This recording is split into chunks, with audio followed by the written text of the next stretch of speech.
-91 अध्याय 1089 वो पुल जिसे पार नहीं किया जा सकता।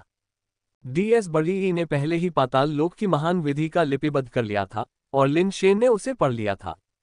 लिन शेन ने सेंट्रल हेवन पैलेस में संग्रहित संस्करण की समीक्षा करने के लिए भी अपना सर्वश्रेष्ठ प्रयास किया।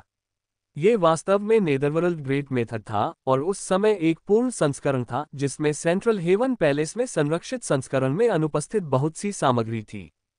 केवल यान परिवार का विनाश एक दूर की याद बन गया था। सदियों से किसी भी बचे हुए यान परिवार के कबीले की कोई खबर नहीं सुनी गई थी, तो फिर यिन माउंटेन स्टार पर एक महल और एक पत्थर की पट्टिका कैसे उभरी? नेदरवर्ल्ड ग्रेट मेथड के लिए अंडरवर्ल्ड की कल्पना करना जरूरी था। ऐसा कहा जाता था कि इसका अभ्यास करने वाले आम लोग आसानी से पागल हो जाते थे। केवल यान परिवार के लोग ही सुरक्षित रूप से इसका प्रशिक्षण ले सकते थे। यही वजह है कि नेदरवर्ल्ड ग्रेट मेथड बहुत लंबे समय से सामने नहीं आया था, इतना लंबा समय कि यह पूरी तरह से भुला दिए जाने के कगार पर था। लिन शेन सहित तीनों ने पहले ही अपने अपने रास्ते चुन लिए थे और उनका इस रहस्यमय दिव्य कौशल का अभ्यास करने का कोई इरादा नहीं था। पत्थर की पट्टिका को पार करने के बाद उन्होंने बादलों और धुंध के बीच महल की ओर देखा। ये करीब लग रहा था जैसे कि बस थोड़ी देर के लिए उड़ान भरने से वे इसके सामने के द्वार तक पहुंच जाएंगे। लेकिन तीनों काफी देर तक चलते रहे लेकिन महल तक नहीं पहुंचे और उनकी नजर एक पत्थर के पुल पर पड़ी। पत्थर के पुल के दोनों ओर नदी बह रही थी, हालांकि नदी की सतह धुंधली थी। उमड़ते घुमड़ते बादल और धुंध उसमें भर गए थे, बेचैनी से उछल रहे थे। क्या ये नहे ब्रिज है? लिन शेन ने पूछा। उसने पहले ही डीएस बड़ी के वर्णन से इस पुल के बारे में सुना था, लेकिन पहली बार अपनी आंखों से देख रहा था। ये पुल बड़ा नहीं दिखता, लेकिन एक बार जब आप इस पर कदम रखते हैं तो चाहे आप कितनी भी दूर चले जाएं, आप दूसरे छोर तक नहीं पहुंच सकते। डीएस बड़ी ने पुल के प्रवेश द्वार पर स्थित एक बड़े काले कड़ाई की ओर इशारा करते हुए कहा, उस कड़ाई के अंदर बादल और धुंध घूम रहे हैं। धुंध के नीचे तरल पदार्थ लगता है। वे और मुझे संदेह है कि यह पौराणिक कथाओं से प्रसिद्ध ग्रैनी मेन का सूप है। वे ने बताया कि आपके ग्रह के मिथकों के अनुसार केवल ग्रैनी मेन का सूप पीकर ही कोई नहे पुल को पार कर सकता है। हमने इसे आजमाने की हिम्मत नहीं की, हालांकि हमें नहीं पता कि यहाँ भी ऐसा ही है या नहीं। क्या आपने किसी दूसरे रास्ते से जाकर इसे बाईपास करने की कोशिश की है? लिन शेन ने पुल के प्रवेश द्वार पर बड़े काले कड़ाई को घूरते हुए विचार करते हुए पूछा। हमने सब कुछ आजमा लिया है। ऊपर से या नीचे से कोई भी रास्ता क्यों न हो, सब कुछ बादलों के अंतहीन समुद्र में खो जाने में ही समाप्त हुआ। हम महल तक नहीं पहुंच पाए, डीएस बड़ी ने सिर हिलाते हुए उत्तर दिया। तुम दोनों यहीं रहो, मैं जाकर देख लूंगा। ये कहते हुए लिन शेन ने नाहे ब्रिज पर कदम रखा और आगे चलने लगा। पहली नजर में नाहे पुल कुछ दर्जन मीटर से अधिक लंबा नहीं लग रहा था। लिन शेन अपनी गति से पलक झपकते ही इसे पार कर सकता था, लेकिन कुछ दूर चलने के बाद उसे लगा जैसे पुल अंतहीन रूप से फैला हुआ है। आगे का हिस्सा हमेशा दर्जनों मीटर दूर लगता था, चाहे वह कितनी भी दूर चले, कभी करीब नहीं आता था। पीछे मुड़ते हुए उसने देखा कि वह कुछ मीटर से ज्यादा आगे नहीं चला था। वे और डीएस बड़ी अभी भी पुल के प्रवेश द्वार पर खड़े होकर उसे देख रहे थे। लिन शेन पूरी गति से पुल पार कर गया, लेकिन फिर भी दूसरी तरफ नहीं पहुंच सका। प्रवेश द्वार पर लौटते हुए वह कुछ ही कदमों में पुल से उतर गया और वे और डीएस बड़ी के साथ फिर से जुड़ गया। यह विचित्र है, वे ने बुदबुदाया। वाकई बहुत विचित्र। लिन शेन काले कड़ाई के पास गया और अंदर झांका। अंदर काला धुआं उठ रहा था और धुएं के नीचे स्याही के समान गहरा तरल पदार्थ हल्का सा दिखाई दे रहा था। यह देखने में तो बेस्वाद लग रहा था, लेकिन ध्यान से सूंघने पर इसमें मांस की हल्की सुगंध आ रही थी, जैसे कि बीफ सूप हो। क्या यह सच में हो सकता है कि इस काली कड़ाही के अंदर का सूप पीना ही पार करने का एकमात्र तरीका है? माना जाता है कि प्रसिद्ध ग्रैनी मेन का सूप सभी पुरानी यादों को मिटा देता है। इसे पीने के बाद नहे ब्रिज को पार करना पुनर्जन्म और एक नया व्यक्ति बनने का मतलब होगा। यह ऐसी चीज नहीं है जिसे मैं हल्के में पीने की हिम्मत करूं।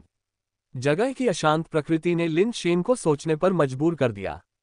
विकास सिद्धांत के अनुसार जहर के प्रति उसके शरीर को लगभग प्रतिरोधक क्षमता प्रदान करने के बावजूद वह इस अज्ञात तरल को पीने का जोखिम उठाने को तैयार नहीं था।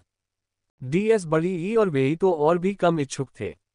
अगर उनका ऐसा करने का कोई इरादा होता तो वे पहले ही ऐसा कर चुके होते और लिन शेन के आने का इंतजार नहीं करते। जब तीनों इस स्थिति पर असमंजस में थे, तभी अचानक जीवंत संगीत की ध्वनि ने इस भयानक सन्नाटे को तोड़ दिया, जिससे वे पूरी तरह आश्चर्यचकित हो गए।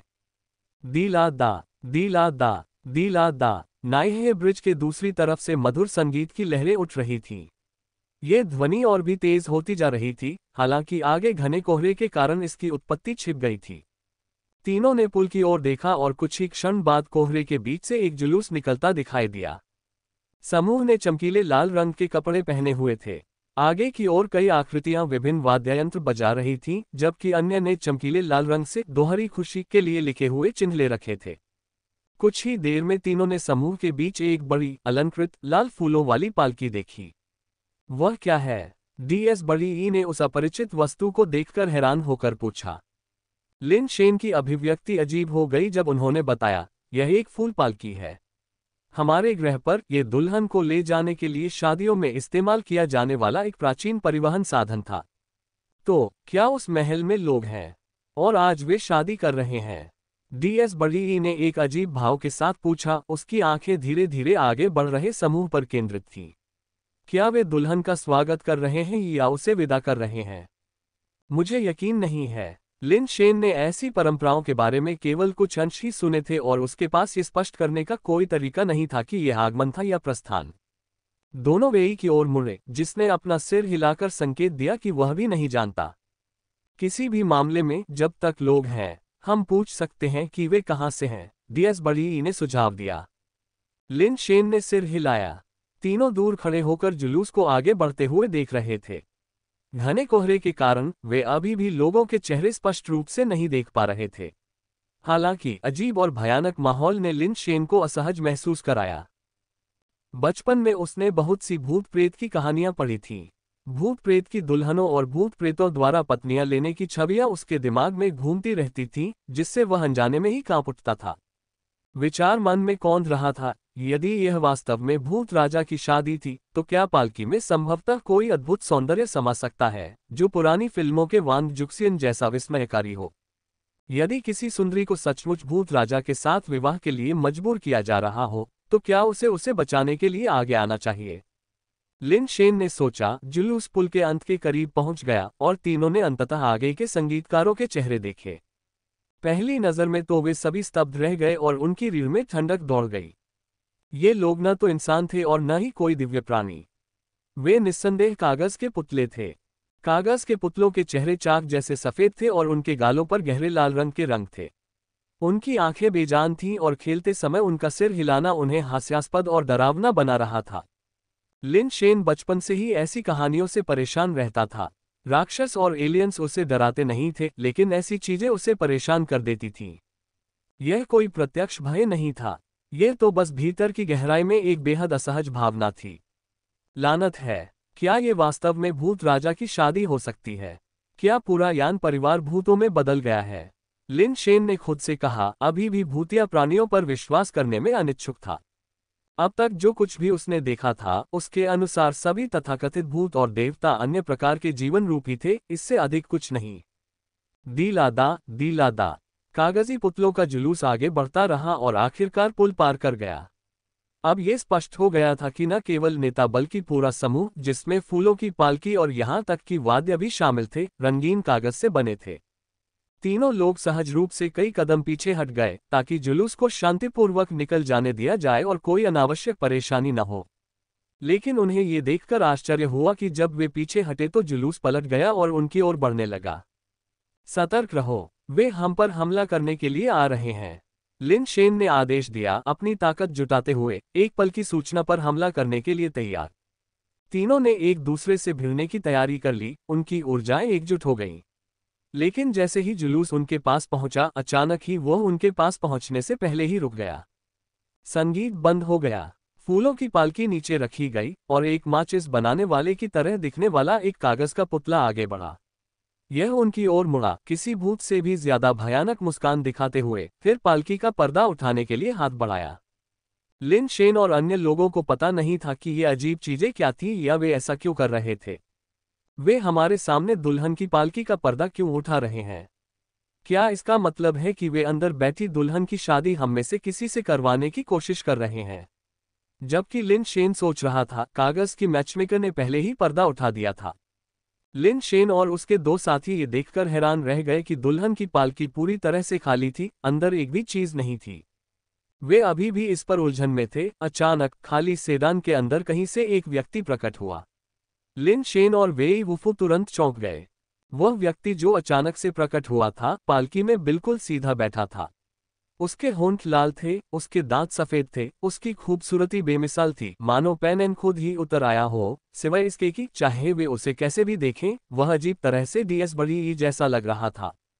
पवित्र नहीं, सिर्फ जैसे नहीं, वह डीएस बड़ी है। लिन शेन ने चारों ओर नजर घुमाई, यह महसूस करते हुए कि डीएस बड़ी जो उनके साथ खड़ा था, अचानक गायब हो गया था। सेडान के अंदर बैठे डीएस बड़ी की ओर देखते हुए उसने देखा कि पेपर मैचमेकर ने पहले ही पर्दा गिरा दिया था और नाइहे ब्रिज की ओर चलने के लिए मुड़ गया था। उन्हें रोको। वेई वुफू न्याय की शक्ति से भड़क उठा, उसके शरीर से बैंगनी प्रकाश की एक लहर निकली और सीधे जुलूस की ओर बढ़ गई। जुलूस के पीछे खड़े दो कागजी लोगों ने अपना सिर घुमाया, उनके शरीर से काली रोशनी की परछाइयां निकल रही थीं और भयानक हवा के झोंके बाहर की ओर आ रहे थे, जो वेई वुफू की न्याय की शक्ति से टकरा रहे थे। उन दो कागजी लोगों में मध्य विकृत प्रजाति की ताकत थी। हालांकि न्याय से प्रेरित और सशक्त वेई वुफू के सामने मध्य विकृत प्रजाति की ताकत पूरी तरह से अपर्याप्त थी। न्याय की शक्ति बुराई के खिलाफ मजबूत होती जाती है और ऐसा लगता है कि इन माउंटेन स्टार की विकृत प्रजातियों पर एक अतिरिक्त संयमी प्रभाव पड़ता है। एक मुक्का से दो कागज के आदमी नष्ट हो गए, उनकी ताकत और दिव्य आत्माएं नष्ट हो गईं। चमकदार बैंगनी प्रकाश उनके शरीर पर पड़ा, जिससे वे आग की लपटों में घिर गए और पलक झपकते ही राख में बदल गए।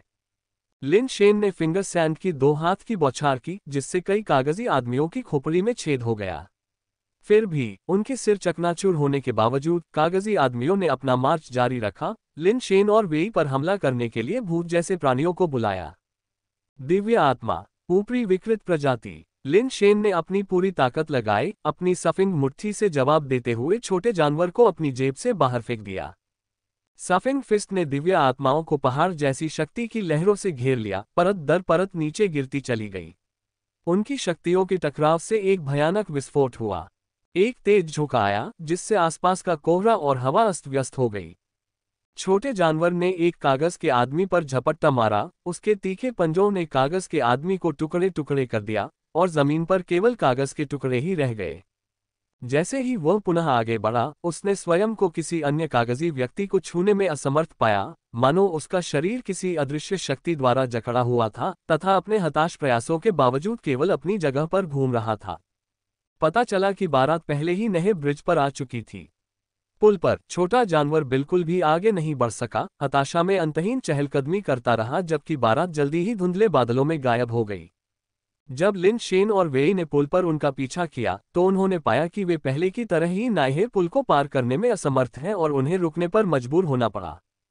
क्या डीएस बड़ी को भूतिया शादी के लिए अपहरण किया गया था? लिन शेन ने वेई की ओर मुड़कर पूछा, उसके चेहरे पर अजीब भाव था। हाँ, शायद। वेई की अभिव्यक्ति भी उतनी ही अजीब थी। क्या तुमने पहले भी कभी ऐसा कुछ सामना किया है? लिन शेन ने जैसे ही पूछा, उसे एहसास हुआ कि उसका सवाल कितना बेतुका था। यदि उन्हें इस तरह की स्थिति का सामना पहले करना पड़ा होता, तो डीएस बड़ी बहुत पहले ही खत्म हो चुकी होती। वेई वुफू ने अपना सिर हिलाया, फिर जुलूस का थोड़ा और पीछा किया, क्योंकि उसे लगा कि वह बैरियर को तोड़ नहीं सकता। हताश होकर उसने अपनी मुट्ठी उठाई और नाइहे ब्रिज पर पटक दी, जिससे न्याय शक्ति का एक भयंकर विस्फोट हुआ। फिर भी इसकी तीव्रता के बावजूद पुल पूरी तरह से सुरक्षित रहा। ये काम नहीं करेगा। चलो अब पीछे हटते हैं और एक नई योजना बनाते हैं। लिन शेन ने छोटे जानवर को वापस अपनी जेब में डाल लिया, वेई वुफू को पकड़ लिया और उसे पुल से नीचे खींच लिया। वेई वुफू ने कुछ और घूंसे मारे, लेकिन नाइहे ब्रिज पर इसका कोई असर नहीं हुआ, जिससे उसे लिन शेन का पीछा करते हुए ब्रिज से वापस आना पड़ा। लिन शेन नीचे झुका और उसने जमीन पर गिरी हुई कई चीजें उठा ली। उनमें से दो थे मध्य विकृत प्रजाति के कागजी लोगों द्वारा गिराए गए पथभ्रष्ट स्रोत, साथ ही एक पारदर्शी क्रिस्टल कोर जिसके भीतर एक दुष्ट भूत की छाया टिमटिमा रही थी। लिन शेन को महान शून्य के व्यापारिक क्षेत्रों में ऐसे क्रिस्टल कोर देखने की याद आई। वे दिव्य आत्मा कोर थे, जिन्हें उच्च विकृत प्रजातियों के पास मृत्यु से पहले संघनित करने का मौका था। सामान्यतया केवल उच्च दिव्य प्राणी ही दिव्य आत्मा कोर को सक्रिय कर सकते हैं और उन्हें प्रयोग करने योग्य दिव्य आत्मा पालतू जानवरों में परिवर्तित कर सकते हैं। लिन शेन ने अपने लॉ मैट्रिक्स के साथ इसे सक्रिय करने की कोशिश की, लेकिन ये जानकर निराश हो गया कि वह इस विशेष दिव्य आत्मा कोर को सक्रिय नहीं कर सका। इसके बाद उन्होंने 2 पथभ्रष्ट स्रोतों को सक्रिय करने का प्रयास किया और इस बार वे आसानी से सफल रहे। दोनों पथभ्रष्ट स्रोत 2 कागज की टोपियों में परिवर्तित हो गए, जो लिन शेन के सामने हवा में लटके हुए थे। मध्य उत्परिवर्तन पथभ्रष्ट दिव्य कलाकृति, भूतिया कागज की टोपी। प्रकार कोई नहीं। उपयोग आवश्यकता आत्मा श्रृंखला कानून। विरूपण दर 17%। कठोरता 28,767। कठोरता 28,765। पथभ्रष्ट लक्षण भूत प्रेत का कब्जा। दोनों भूतिया कागजी टोपियों में समान विशेषताएं और आवश्यकताएं थीं तथा उनमें एक ही प्रकार का विचलनशील गुण भी था। लिन शेन का दिल धड़क उठा जब उसने एक भूतिया कागज की टोपी अपने सिर पर रखी और उसे सक्रिय करने का प्रयास किया। लॉ मैट्रिक्स ने आसानी से भूतिया कागज की टोपी को सक्रिय कर दिया, जिससे तुरंत एक भयानक हरे रंग की चमक निकली जिसने लिन शेन के चेहरे पर एक अस्थिर प्रकाश डाला। सिर्फ उसके चेहरे पर ही नहीं, भयानक हरे प्रकाश ने लिन शेन के पूरे शरीर को घेर लिया था, जिससे वह नरक से निकले एक अशुभ भूत जैसा लग रहा था। वे 1 मिनट रुको, लिन शेन ने कहा, फिर नायहे ब्रिज की ओर चलना शुरू कर दिया। कुछ ही कदम चलने के बाद उसने खुद को पुल के बीच में पाया, जो उसके पिछले प्रयासों से बिल्कुल अलग था जब पुल अंतहीन लग रहा था। बहुत खुश होकर लिन शेन जल्दी से घूमे और वेई के पास लौट आए, उन्हें दूसरी कागज की टोपी थमा दी। इसे पहनो और देखो कि क्या तुम इसे सक्रिय कर सकते हो। अगर तुम कर सकते हो तो हम पार कर सकेंगे।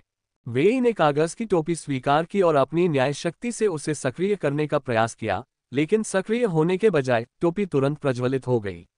वेई ने आग बुझाने की कोशिश की, लेकिन यह व्यर्थ था, टोपी कुछ ही क्षणों में राख में बदल गई। वेई, तुम्हारी शक्ति बहुत ज्यादा है और सोल सीरीज विशेषताओं का मुकाबला करती है। यह तरीका काम नहीं करेगा। लिन शेन ने रुककर कहा, मेरा साथ देने के लिए यहीं रहो। मैं पहले DSBE को खोजने जाऊंगा। जैसे ही लिन शेन ने नायहे ब्रिज पर भागने की तैयारी की, वेई ने अचानक उसका हाथ पकड़ लिया। ले लो मुझे। उसके इरादे को समझते हुए लिन शेन ने वेई की बांह पकड़ ली और उसे नायहे पुल पर ले गया, उम्मीद करते हुए कि वे एक साथ पार कर सकते हैं। वेई की न्याय शक्ति ने यहां असाधारण रूप से अच्छा काम किया, उसे साथ लेना निस्संदेह लाभप्रद होगा। लिन शेन वेई को आगे ले गया, उसका दिल बेचैन था, उसे यकीन नहीं था कि कहीं कुछ असामान्य न हो जाए। उनकी राहत की बात यह थी कि लिन शेन ने कागज की टोपी पहन रखी थी और आगे चल रहे थे। नायहे पुल पर कोई असामान्यता नहीं दिखी और दोनों जल्दी से पुल के मध्य बिंदु पर पहुंच गए और धुंध में गायब हो गए। वेई की न्याय शक्ति पूरी तरह से समाप्त हो गई थी और उनके चारों ओर इतना घना कोहरा छाया हुआ था कि वे अपने चेहरे के आगे अपने हाथ भी मुश्किल से देख पा रहे थे। पुल से नीचे की ओर चलते हुए लिन शेन कुछ ही कदम चले थे कि अचानक कोहरा छट गया और उन्हें नया परिवेश दिखाई देने लगा। अपने आसपास के वातावरण पर नजर डालते हुए लिन शेन को एहसास हुआ कि वे नायहे पुल पार कर चुके हैं और दूसरी तरफ पहुंच गए हैं। उन्होंने जो पहले देखा था उसके विपरीत यह और एक विशाल प्राचीन शहर था, जो रोशनी से जगमगा रहा था और जीवंत गतिविधियों से भरा हुआ था। शहर के मध्य में एक भव्य महल था, जो शहर की सबसे भव्य संरचना के रूप में अन्य सभी इमारतों से ऊंचा था। रात में लालटेनें चमकती हुई रंगों की एक बहुरूपदर्शक छवि बना रही थीं। लंबी सड़क के किनारे लालटेनों की कतारें लटकी हुई थीं और सड़क के किनारे बनी विभिन्न छोटी इमारतों के ऊपर विभिन्न डिजाइनों की जटिल घूमती हुई लालटेनें लटकी हुई थीं। सड़क के दोनों ओर दुकानें चमकीले ढंग से सजी हुई थीं, विभिन्न वस्तुओं से सजी हुई थीं, जिनमें से कई को लिन शेन ने पहले कभी नहीं देखा या सुना था। फिर भी अजीब बात यह थी कि इस व्यस्त शहर की सड़क पर कोई भी नहीं था। वहां सन्नाटा भयानक था, लगभग कोई आवाज सुनाई नहीं दे रही थी। वे दोनों सड़क पर चलते हुए सावधानी से अपने आसपास के वातावरण को देखते रहे तथा किसी भी अजीब प्राणी के अचानक प्रकट हो जाने से सावधान रहे।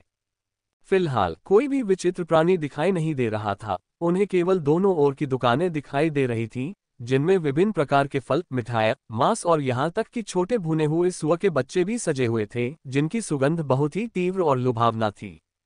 लिन शेन ने कुछ सोने की दुकानें भी देखीं, उनकी मेजों पर सोने की सिल्लियां और सोने की छड़ें भरी हुई थीं और उन्हें लापरवाही से इस तरह रखा गया था मानो किसी को चोरी की चिंता ही नहीं है। हर जगह भोजन और सोने की ईंटों का दृश्य आमतौर पर रोमांचक होता है, लेकिन लिन शेन और वेई वुफू को इस जगह के बारे में केवल बेचैनी की भावना महसूस हुई। लेकिन वे इस पर ज्यादा देर तक नहीं रुक सके, वे तेजी से उस ओर दौड़े जहां महल स्थित था। महल करीब लग रहा था, लेकिन अपनी गति से वे न केवल एक शहर बल्कि एक ग्रह के विपरीत छोर को भी एक पल में कवर करने में सक्षम थे। फिर भी चाहे वे कितनी भी तेजी से लंबी सड़क पर दौड़ते रहें, ऐसा लगता था कि यह अंतहीन है, मानो ये कभी खत्म ही नहीं होगा। क्या हम वास्तव में एक भूत शहर में प्रवेश कर चुके हैं? लिन शेन ने हल्की भौहें सिकोड़ते हुए कहा। यहाँ सब कुछ उसकी समझ से परे लग रहा था। वे कागज के आदमी विकृत प्रजाति के थे। विकृत प्रजातियां आमतौर पर सहज ज्ञान पर काम करती थीं, भले ही उनमें अपेक्षाकृत उच्च स्तर की बुद्धि हो। वे मनुष्यों या दैवीय प्राणियों की तरह शहर नहीं बनाते। लेकिन अगर यह प्राचीन शहर इंसानों या दैवीय प्राणियों द्वारा बनाया गया था, तो ये भी सही नहीं लगता। यहाँ की हर चीज में मानवीय आजीविका का भाव था, फिर भी मानवता का कोई सच्चा सार स्पष्ट रूप से गायब था। ये बात समझ में नहीं आती। वे वहीं रुक गया, उसकी निगाहें आसपास की दुकानों पर टिकी थीं। लिन शेन ने भी माना कि इस तरह से आगे बढ़ना व्यर्थ था। अगर वे और देर करते तो डीएस बड़ी पहले ही दुल्हन के कमरे में प्रवेश कर चुकी होती। यदि डीएस बड़ी का अपहरण करने वाली कोई सुंदर महिला भूत होती, तो दुल्हन कक्ष का परिदृश्य सहनीय भी हो सकता था, पूरी तरह से बुरा परिणाम नहीं। लेकिन अगर जिसने डीएस बड़ी को पकड़ लिया था, वो काले पहाड़ के पुराने दानव की तरह एक विचित्र विकृत प्रजाति थी, तो लिन शेन को संदेह था कि डीएस बड़ी दुल्हन के कमरे में एक बार रहने के बाद भी जीवित रहने की इच्छा बनाए रखेगी। हमें कुछ पता लगाना होगा और जल्दी से डीएस बड़ी को ढूंढना होगा। जब लिन शेन गहरी सोच में था, वेई वुफू ने अचानक न्याय की शक्ति जारी की। बैंगनी प्रकाश की एक लहर दुकानों में से एक की ओर बढ़ गई। हालांकि उन्होंने जल्दबाजी दिखाई, लेकिन परिस्थितियों के कारण उनके पास कोई विकल्प नहीं था। उन्हें कार्रवाई करनी ही थी, चाहे वह कुछ भी हो। बैंगनी प्रकाश सोने की सिल्लियों और छड़ों के ढेर से सजी दुकान पर पड़ा, जिससे लालटेन की रोशनी में चमकता हुआ सोना जलने लगा। करीब से निरीक्षण करने पर लिन शेन को एहसास हुआ कि यह असली सोना नहीं था, ये तो केवल मुड़े हुए कागज के टुकड़े और बार थे। वेई की शक्ति के तहत कागज तेजी से जल उठा, भयंकर लपटों में बदल गया और काली राख हर जगह बिखर गई। Clang clang. जैसे ही वेई वुफू ने उत्पात मचाना शुरू किया, अचानक लंबी सड़क के भीतर से जंजीरों की आवाज गूंजने लगी। वेई वुफू ने अपनी हरकतें रोक दी और सड़क की ओर देखने लगा। लिन शेन ने भी ऐसा ही किया और अपनी नजर स्रोत की ओर टिका दी। छाया से बाहर निकलकर एक लंबा व्यक्ति आया, जिसने शोक टोपी पहन रखी थी, भान के कपड़े पहने हुए थे, एक हाथ में शोक की छड़ी पकड़ी हुई थी और दूसरे हाथ से जंजीर खींच रहा था। हर कदम पर वह जंजीर को खींच रहा था, मानो वह किसी अथाह भारी वजन से बंधी हो। एक एक कदम आगे बढ़ते हुए लिन शेन और वेई वुफू ने देखा कि जंजीर एक काले ताबूत से बंधी हुई थी। ताबूत पत्थर की सड़क पर घिसटने लगा, जिससे दांत किटकिटाने जैसी आवाज हुई, जिससे उनकी नसें चुभ गईं। जैसे जैसे वह करीब आया, लिन शेन ने शोक टोपी के नीचे का चेहरा देखा। वह कागज की तरह पतला, भयावह सफेद खोखली आंखों के अलावा कोई विशेषता नहीं थी। इस भयानक दृश्य ने लिन शेन की रीढ़ में सिहरन पैदा कर दी। भूत भूत भूत, विलाप करता हुआ कागज वाला एक अजीबोगरीब स्वर में बड़बड़ाया और ताबूत को आगे खींचता हुआ ले गया। लिन शेन के रोंगटे खड़े हो गए जब उसे एक भूत की कहानी याद आई जो उसके तीसरे भाई ने उसे बचपन में सुनाई थी। ऐसा कहा जाता है कि प्राचीन काल में मनुष्य को मृत्यु की कोई अवधारणा नहीं थी, न ही वे मृतक से डरते थे। उनके लिए मृतक केवल सो रहे थे और बहुत लंबे समय तक आराम कर रहे थे। उनका मानना था कि जो लोग सो गए थे, वे इतने थक गए थे कि वे जाग नहीं पाए और लगातार सोते रहे। एक दिन पिता और पुत्र शिकार पर निकले और उनका सामना एक खूंखार जानवर से हुआ।